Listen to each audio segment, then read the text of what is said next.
जय जगन्नाथ भक्तवृंद।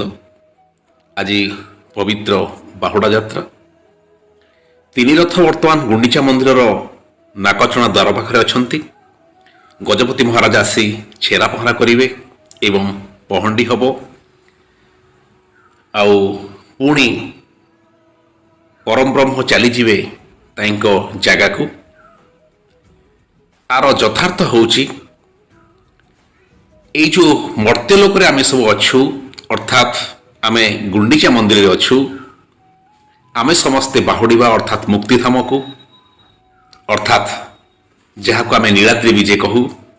यथार्थ जीवन चक्र को जो नाट्य रूपांतर करिछंती, जो अभिनय माध्यम जगन्नाथ दर्शन दे जगन्नाथ देखौछंती, जहाँ गरुड़ पुराण में वर्णित अच्छी जो जीवन दर्शन ताहा ही बाहुड़ा यात्रा, ताहा ही रिटर्न जर्नी आउ ताहा ही प्रत्यावर्तन यात्रा।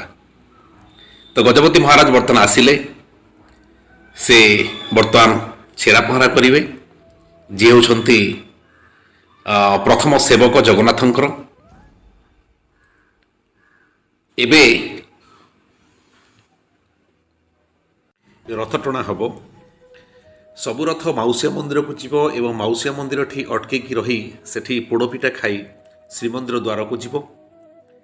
तो ये जो पहंडी हुए एवं पहंडी पर जो रथ टଣା काम हुए तो प्रथमे बलभद्र एइपाई हुए ना बलभद्र होउछंती शिव आउ जगन्नाथ होउछंती ब्रह्म। तो शिव पछे पछे ब्रह्म आसे, तेणु प्रथमे बलभद्र हुए तापर सुभद्रांकर हुए तापर जगन्नाथंकर हुए। क्रमान्वये पहंडी आउ क्रमान्वये रथ टଣା।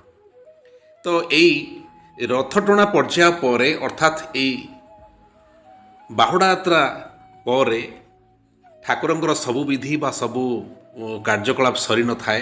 तांकर मानवीय लीला आसंता काली तांकर सुनावेश, परदिन अधरपणा नीति एवं तापर नीलाद्री विजे। आपनको सबु भेटी मु देवी। जय